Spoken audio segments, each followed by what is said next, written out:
meus irmãos e irmãs, nós ouvimos a palavra de Deus, que nos dá o caminho, que é luz para o nosso caminho de seguimento a Jesus, o nosso caminho de discipulado, porque essa é a verdade da fé, que todos nós que proclamamos Jesus como nosso Deus, Senhor e Salvador, queremos trilhar um caminho de discipulado. Isso significa que Ele, sendo mestre, nos indica o caminho por onde seguir. E hoje o Evangelho vai dar esse tom. Se você prestar bem atenção, o Evangelho inicia falando que Jesus começou a mostrar aos seus discípulos que devia ir a Jerusalém e sofrer muito da parte dos anciãos, dos mestres da lei.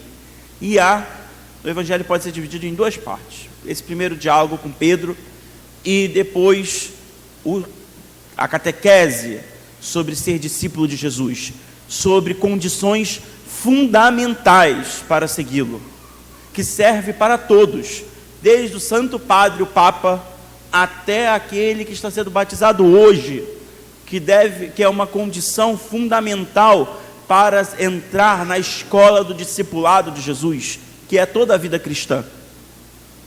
Na primeira parte do Evangelho, Jesus fala com Pedro,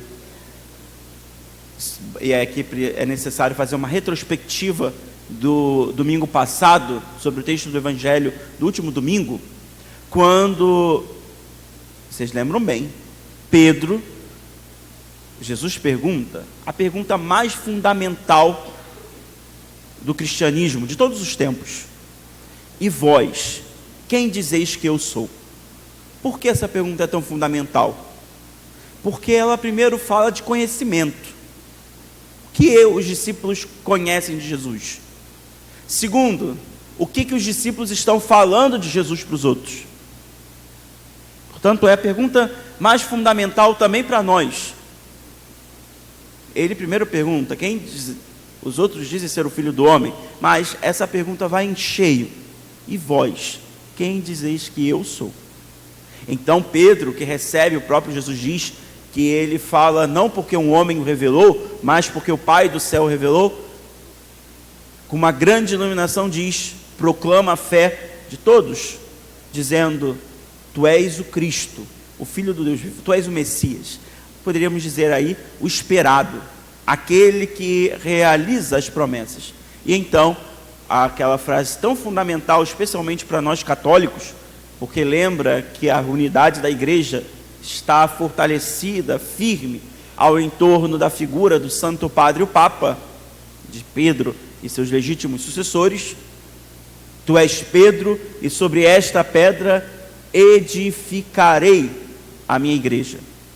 Mas Jesus fala que dá a Pedro um objeto. Vocês lembram? Um objeto. Uma chave, ou as chaves, não? Do reino dos céus. Eu sempre gosto de lembrar aqui uma coisa que acho que muitos de vocês também passaram pela experiência de receber chave. Hoje em dia talvez não seja tanto assim, mas quando não muito tempo atrás, meu tempo não é muito tempo atrás, não? Para você receber a chave de casa era uma conquista, não é? Ou seja, existia quase uma entrega solene da chave da casa. Agora você já é um rapaz, já tem bigode, né? Já pode ter a chave de casa. A menina, você é uma moça, e todos os discursos que nossos pais faziam ao entregar a chave. Hoje em dia, é um pouco diferente. Mas imagina, ganhar a chave de casa era um grande poder, não é isso? Porque é um ato de confiança, você pode entrar e sair, ninguém dá a chave para o bandido, não é? Quem dá é uma coisa estranha, mas não se dá a chave para o bandido. E como diz o sábio tio do Homem-Aranha, com grandes poderes vem grandes responsabilidades também, não? E a chave de casa já é um símbolo disso. Muito mais a chave do reino dos céus. Eu quero dizer aqui para botar a bola de São Pedro lá em cima, dizer, ele é um homem grande, mas hoje ele vacila. É curioso como São Pedro consegue em poucos versículos mudar totalmente a perspectiva da coisa. Ele, cara, Jesus mudou o nome dele, ou seja, recebeu um grande ofício. Na Bíblia, quando muda o nome de alguém, significa que ele tem uma grande função. Abraão, Jacó, tudo receberam novos nomes, sinal de um grande ofício, de uma grande missão. Ele que é Simão, agora será Pedro, e tudo mais. E ele consegue, é um feito, em poucos versículos, de ser pedra fundamental da igreja, sobre a qual a igreja é edificada, se tornar pedra de tropeço. De bem-aventurado, Jesus dá um título que acho que nenhum de nós gostaríamos de ouvir, muito menos da boca do nosso Senhor. Satanás. Tem gente que não gosta nem de ouvir. Toda vez que eu escuto o padre dizer, já tem alguém que faz assim no banco. Ou seja, é algo curioso, e Jesus dá uma resposta duríssima a Pedro, porque o chama de Satanás pede que ele se aparta, vinde atrás de mim, se colocar atrás de mim. E aí começa a catequese sobre o discipulado. Essa primeira parte é muito importante, porque significa que nós também, meus irmãos e irmãs, somos capazes de, ora, aceitarmos e sermos grandiosos aos olhos de Deus, mas se não nos ouvimos, pensamos como Deus quer, segundo a vontade de Deus, se não nos conformamos à vontade de Deus, também nós podemos distanciar-nos tão profundamente como Pedro. Jesus mesmo diz: tu é para mim uma pedra de tropeço, porque não pensas as coisas de Deus, e sim as coisas dos homens. Nós também, isso é um risco. Eu e você, homens e mulheres de fé, também tem o risco de pensar as coisas dos homens, ou pensar na lógica mundana e não na lógica de Deus. Por isso São Paulo diz na exortação que ele faz: não vos conformeis com o mundo, mas transformai-vos, mudando vossa maneira de pensar e de agir. Não pode ser cristão e pensar na lógica de todo mundo, até mesmo porque Jesus impõe uma lógica diferente. Olha a lógica que Jesus impõe: quem quiser salvar a sua vida vai, e quem perder a sua vida por causa de mim vai o quê? Encontrá-la. Ora, essa é uma lógica totalmente distinta. Ninguém gosta de perder, seja botafoguense ou flamenguista. Vascaíno não perde nunca, porque quem perde sua vida por causa de mim vai encontrá-la, vai ganhar. É uma lógica diferente. É a lógica do Evangelho, estou dizendo. Mesmo que nos persigam e persigam os nossos estádios. Bom, faz parênteses. O fato é que a lógica do Evangelho é uma lógica no qual todos nós, como discípulos, devemos entrar e não nos conformar com uma lógica mundana. A lógica mundana é de não perder nunca. É uma lógica infantil, se você for pensar bem. Criança é assim, não é? Não aceita perder nunca. E quando perde, arruma uma desculpa para dizer que não perdeu. A lógica de um homem e de uma mulher de fé madura é de fato a lógica que é perder para ganhar, é perder muitas coisas por causa do Evangelho. Deixa eu lhe dizer, talvez você ou nunca tenha pensado nisso, ou nunca tenha observado isso, mas se você nunca perdeu alguma coisa por causa do Evangelho, você vai perder. Pessoas, coisas, vai perder, evidente. Porque o Evangelho é uma ruptura de mentalidade. Seguir Jesus é uma ruptura numa forma de viver egoísta, numa forma de viver atrativa, de ganhar sempre. Para ser discípulo de Jesus, meu irmão, minha irmã, nós temos que ter uma predisposição a um amor capaz de assumir sacrifícios por causa dele. E permita dizer, não existe amor que não seja capaz de suportar sacrifício. Amor que diz assim, não suporta sacrifício, não é amor. É invenção. Amor que acha que amor é um príncipe encantado, ou melhor, um sapo, que beija vira um príncipe encantado, mas vai se perder na história. Atualmente, hoje em dia, vai beijar um príncipe, vai virar um sapo, que é o mais comum.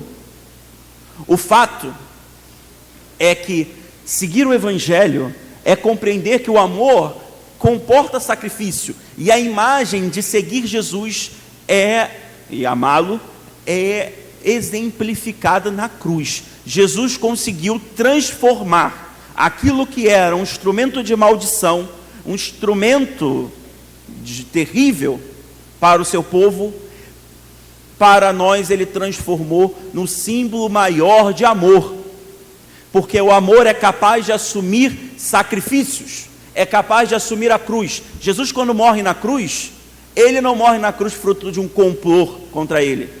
Ele não morre na cruz porque ele é um preso político. Ele morre na cruz porque ele dá a vida. Ele oferece a vida como sacrifício. Isso é amor verdadeiro. O amor que não seja capaz de se ofertar, de se entregar a outro, não é amor verdadeiro. Pode ser muita coisa, mas não é amor. O amor cristão verdadeiro é o amor capaz de se ofertar em sacrifício. É isso que São Paulo diz. Eu vos exorto pela misericórdia de Deus. São Paulo sabe como escrever as coisas, né? Eu vos exorto, é uma palavra muito forte. Pela misericórdia de Deus, a vos oferecerdes em sacrifício vivo, santo e agradável a Deus. Qual é o sacrifício reparador, que agradou? É o sacrifício da missa? É o sacrifício do próprio Cristo? Ele é o sacrifício que reparou nossos pecados. Ofereceu-se, de forma que eu completo na minha vida, como discípulo, aquilo que é seu sacrifício. Vejam, seguir Jesus é aprender, meus irmãos e irmãs, a assumir esse amor por Ele e pela salvação, não só minha, mas dos outros, como um amor capaz de se ofertar em sacrifício, um amor capaz de se dar. Por isso Jesus diz, Ele põe uma condição hoje: se você quer ser meu discípulo, na verdade Ele põe algumas condições. Se você quer ser meu discípulo, olha, Ele está dizendo aqui que você tem a escolha de não ser discípulo dele. Você tem a escolha de qualquer coisa, até de não ir para o céu, como Ele tem a escolha também de dizer que recebeu ou não lá. Você tem a escolha disso. Se alguém quer ser meu discípulo, se você quiser ser meu discípulo, renuncie a si mesmo, tome sua cruz e siga-me. Nós devemos converter o nosso modo de pensar. A cruz, também nesse trecho do Evangelho, não é um instrumento de maldição, mas é um instrumento de amor, de entrega. Quando Jesus está dizendo, toma a sua cruz, Ele está dizendo a mesma coisa que São Paulo: seja capaz de oferecer a sua vida em sacrifício. Pelo quê? Pelo amor verdadeiro, por Cristo. Em qualquer circunstância ou em qualquer lugar. Quando Ele fala de renunciar, e aqui a gente tem que pensar bem nisso, renunciar é fruto de uma escolha. Há muita gente casada aqui, e eu também, como sacerdote, quando a gente escolhe, você escolheu essa criatura para você viver o resto da sua vida, com todas as qualidades e defeitos, você renunciou a muitas outras, sabia disso, não? Eu, quando escolhi ser padre, renunciei a muitas outras possibilidades. Fui ser padre porque não tinha nada para fazer, porque não tinha, eu bonitão desse jeito. Não é porque não tinha possibilidades, tinha muitas. No entanto, a gente renuncia por causa de um grande amor, não é isso? Talvez a gente com o tempo esqueça disso. Você renunciou às outras possibilidades da tua vida por causa de um grande amor. Às vezes a gente esquece isso. A gente renuncia por causa de um grande amor também, como sacerdote. Não é porque eu não gostava do assunto. O fato é que, como homem e mulher de fé, todos devemos aprender a renunciar por causa de Jesus, aprender a renunciar a uma mentalidade que não é do Evangelho, para assumir e tomar e arcar com o custo que isso tem. Por isso, meus irmãos e irmãs, há hoje uma exortação de São Paulo, de nosso Senhor Jesus Cristo, a aprender a renunciar todas as outras coisas por causa dele, a aprender a abraçar a cruz, não como instrumento de tortura para a sua vida, mas como um sinal de sacrifício santo, agradável e vivo a Deus. Aprender a renunciar uma lógica de ganhar sempre, para aprender a perder por causa do Evangelho. Por isso São Paulo tão poderosamente diz: eu vos exorto pela misericórdia de Deus. Ele não só pede, ele exorta. Isso significa que é ainda mais para que eu e você aprendamos a seguir o Evangelho, renunciando aquilo que não é do Evangelho. Essa palavra é muito presente no nosso tempo. Há muita coisa. O mundo não vai mudar.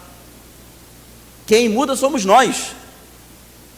O mundo sempre está aí perdido. Desde que. Agora, o fato é a nossa postura diante dele, é a nossa postura diante da realidade.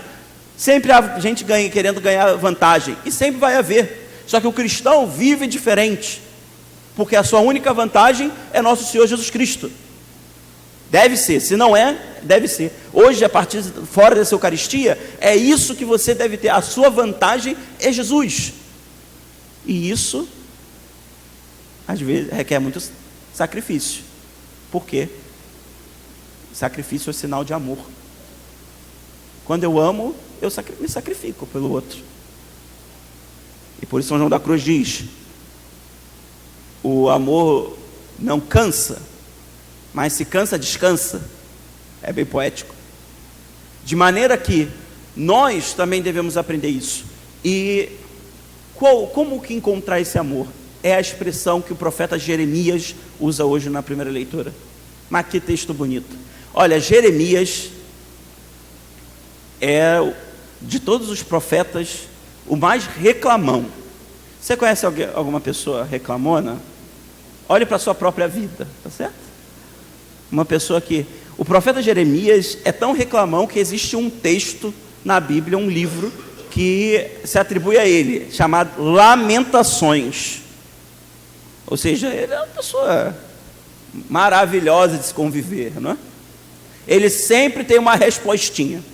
Quando Deus chama ele lá no primeiro capítulo do livro de Jeremias, quando Deus chama, ele fala assim: mas eu não posso ir porque eu sou ainda novo e tudo mais.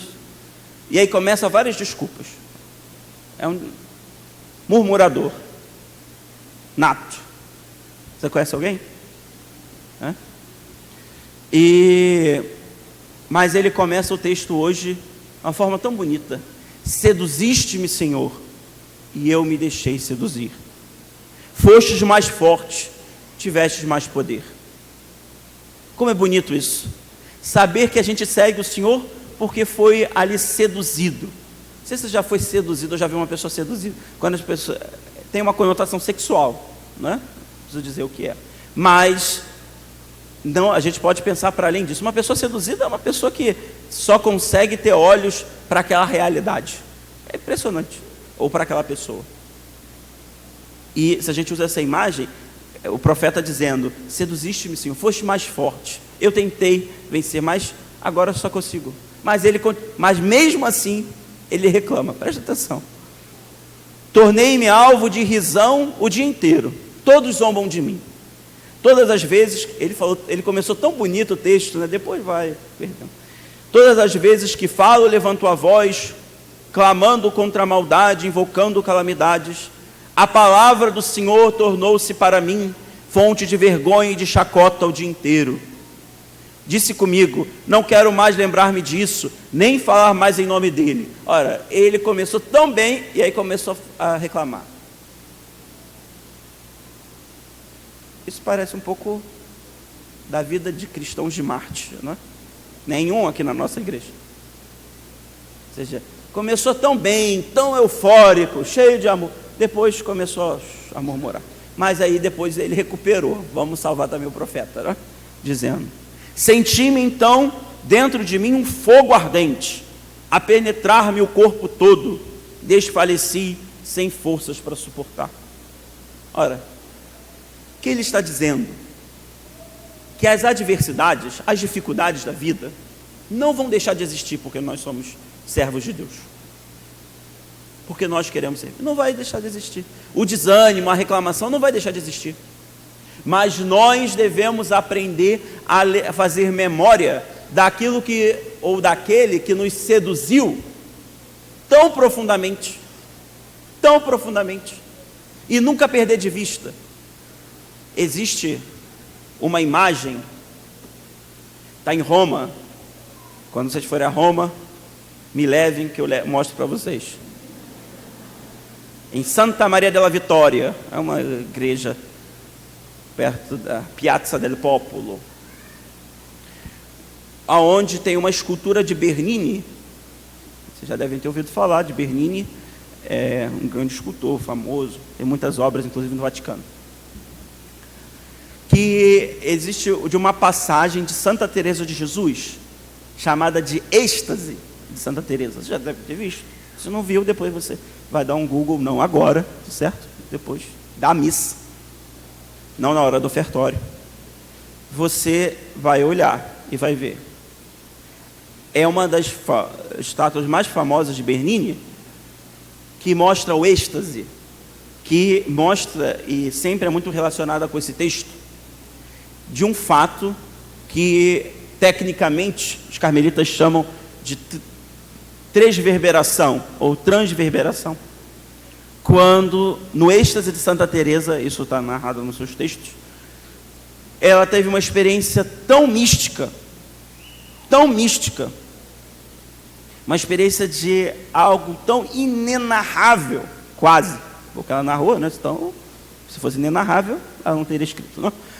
É tão grandioso que ela foi transpassado o seu coração por uma flecha de um querubim. E Bernini fez uma estátua num altar que exatamente disso, e mostra a imagem, mostra como um ápice de uma relação sexual, não a face, quero dizer, para mostrar que esse êxtase tão profundo que o profeta de alguma forma narra, um fogo ardente penetrar-me o corpo todo, desfaleci sem poder suportar, mostra essa profunda realidade de quem encontrou o amor de Deus tão profundamente, que depois é capaz de passar por tantas adversidades. Santa Teresa de Jesus foi várias vezes, passou por sessões da Inquisição Espanhola, São João da Cruz também, da Reforma do Carmelo. Quanta coisa grandiosa, se nós não perdemos de vista essa sedução do amor de Deus. Por isso o Papa Bento XVI diz que o Evangelho e a igreja não cresce por proselitismo, cresce por atração. Ou seja, que fomos atraídos tão profundamente, o nosso coração tão profundamente conquistado, meus irmãos e irmãs. O que é a cruz?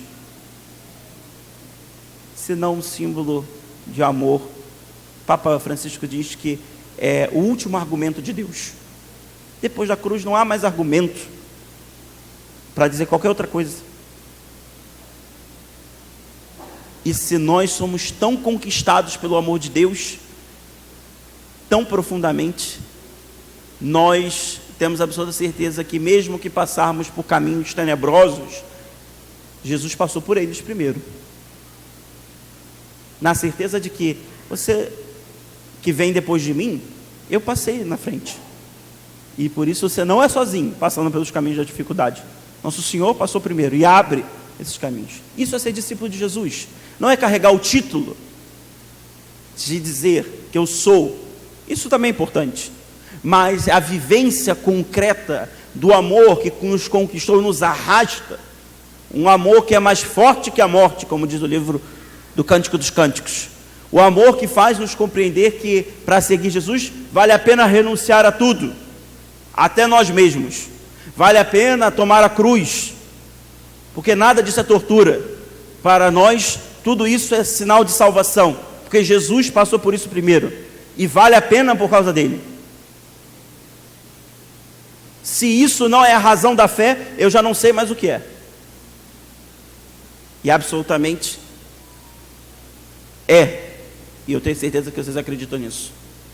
De maneira que todas as coisas que nós renunciamos por causa do Evangelho, na verdade, escolhemos a melhor parte. Que isso seja para nós a força da vida, que isso seja o sentido do existir como cristãos, na nossa oração, no nosso trabalho, no nosso modo de agir, no nosso modo de lidar. Tudo isso fará com que compreendamos verdadeiramente que vale a pena Jesus acima de qualquer coisa, que vale a pena seguir Jesus a qualquer custo, mesmo que custe nossas vidas, porque Jesus não vale a pena, Jesus vale a vida de cada um de nós. Que isso seja, por obra do Espírito, uma realidade em nossa vida. Louvado seja nosso Senhor Jesus Cristo.